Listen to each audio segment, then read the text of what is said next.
Sustainability, a campaign from the Consumer Goods Forum to meet the people who are working behind the scenes of the CGF's coalitions of action to advance sustainability goals in the consumer goods industry and create a better world for everyone. My name is Madelaine VanDerHeyden, and today I'm very happy to be speaking with PepsiCo Chief Sustainability Officer and Executive Vice President Jim Andrew for today's episode. Hi, Jim. Hi, Madelaine. Thanks very much for having me. Of course. So, Jim, my first question for you is, what got you interested in working in sustainability? Yeah, it's a great question. One I get asked a lot because I don't really have a traditional background. I'm a business guy who has a real passion for sustainability. I grew up camping outdoors. I'm an avid scuba diver, but really I got into sustainability because it was something where I thought I could have an impact, something that would be challenging, and something that's really, really important. And I think my core skill set is I can work in large companies with a lot of people and get stuff done. We've got really great experts on lots of topics. My job is to enable them to be able to work with the businesses to ultimately drive results. I'm all about action. If nothing happens, then it's really interesting, but it's not having impact. And this is something that, especially this topic, where we really need to have impact and have impact quickly. So, and then in these projects, these different areas that you've been working on throughout your career, is there anything in particular, any achievement or impact or milestone that you've been really proud of that you can share with us? Yeah, given the enormity, if we talk about sustainability, given the enormity of the challenge that we're talking about with regards to climate change, I wake up every day has to be a day of impact. I feel like this immense pressure to make change happen every day. And the biggest impact I've had, really, I think, is the honor of being part of PepsiCo Positive, which is our complete transformation of our company. And really, how do we, as a organization that's over $80 billion, over 300,000 associates worldwide, how do we really put sustainability squarely at the center of our business? Every day, every decision, how do we make sustainability a part of that thinking? And to your earlier point, a part of that action. And because ultimately it's about having a positive impact on the planet, positive impact on people. And we know that if we do that, it's also going to be good for our business. And we really want to lead the way as a company and as part of the CGF to help build a more sustainable, inclusive, and fair, honestly, fair food system. And so just really briefly, our agenda is really against three big pillars, places where we think we can have an impact and that are really important. First is around positive agriculture. We've got a huge agricultural footprint. How do we help drive regenerative practices and preserve nature in that? The second is around positive value chain. How do we build a circular and inclusive economy across all of our operations and our partners? And then the third is, how do we inspire consumers through our brands to make positive choices? We have 1 billion interactions a day with consumers. How do we leverage our brands to help them? And so to really achieve this level of transformation against these goals, we need to work at a system level. It's investment, it's policy, it's infrastructure, and that can only be achieved through partnership. And that's the really exciting thing about CGF and the partnerships that we're able to form there, because we're only at the beginning of the journey. And there's so many things that we all need to do collectively to have more moments of impact as we move forward. That's so great, Jim. And a lot of the things that you were saying are very aligned with the work that we do in our coalitions. And of course, PepsiCo is part of several coalitions.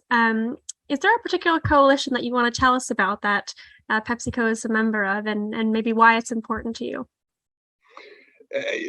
Yes, you're right. There's a lot of coalitions. I counted them up recently. I think we're members of 7 of them, actively engaged in 7 of them, and active members, because I think the work is great and really has picked topics that are important to the members.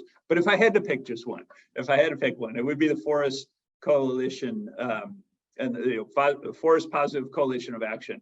just rolls right off the tongue.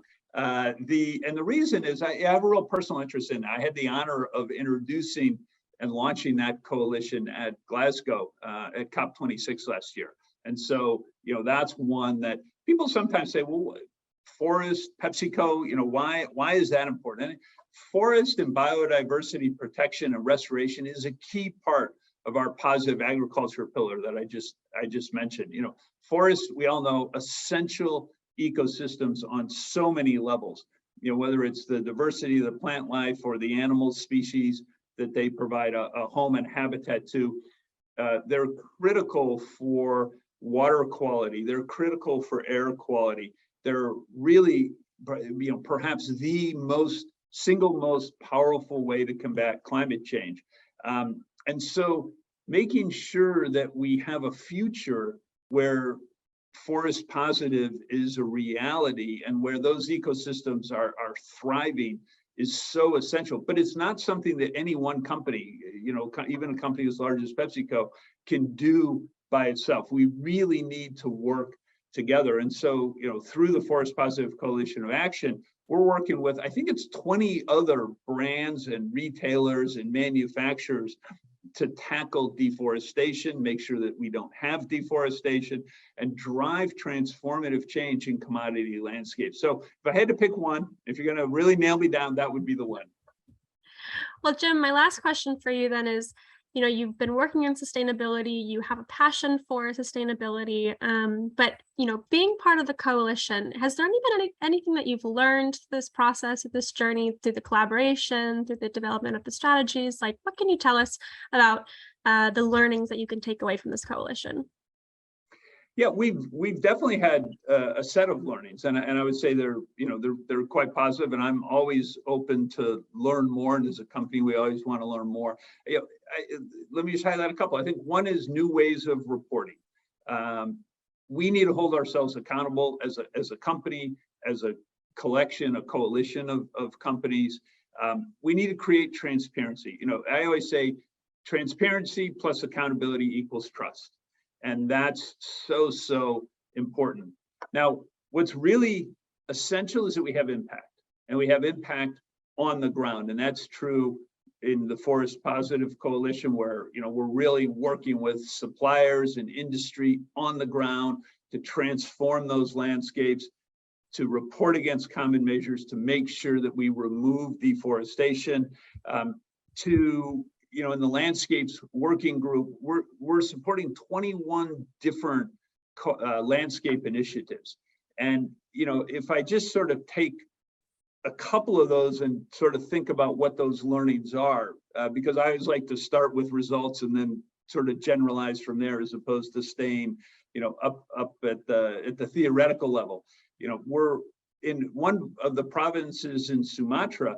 We've set up a state-of-the-art monitoring system in the forest that we've made available free of charge. Why? Because it's important to measure results. The more companies and organizations that can measure results and report those in a fair, transparent way, as I mentioned earlier, that's going to help build trust. In the Riau province of Sumatra, we're working to improve the sustainability of palm oil, and we've installed 7 full-time village coordinators to work in 15 different communities around sustainable land use topics. What's the learning on that?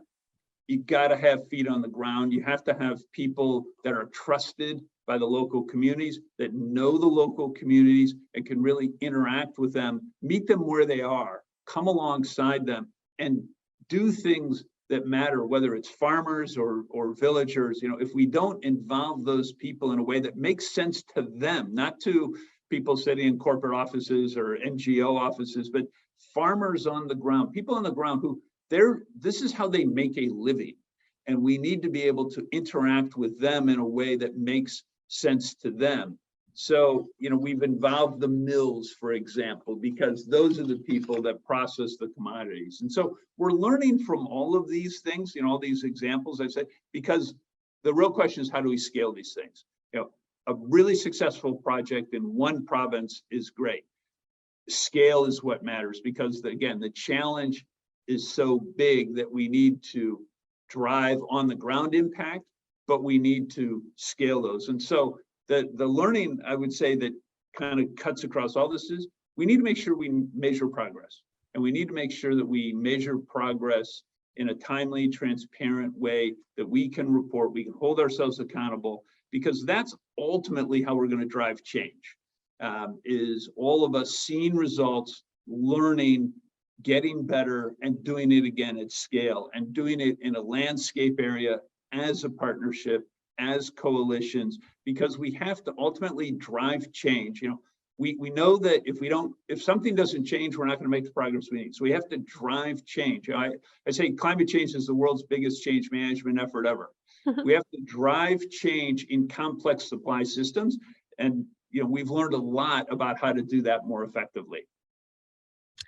Well, thank you, Jim, for sharing all of that. I love what you had to say about learnings for continuous improvement as time goes on, and really kind of evaluating what works, what doesn't, and then making adjustments so that we can continue to, again, as you say, drive the impact that we definitely need to manage this very, very big problem that the world is facing. Well, Jim, it was such a pleasure speaking with you and getting to know one of the people working behind the Forest Positive Coalition. Thank you so much for joining me today. Thanks for all of your hard work, and best of luck with you and with PepsiCo Pet Plus.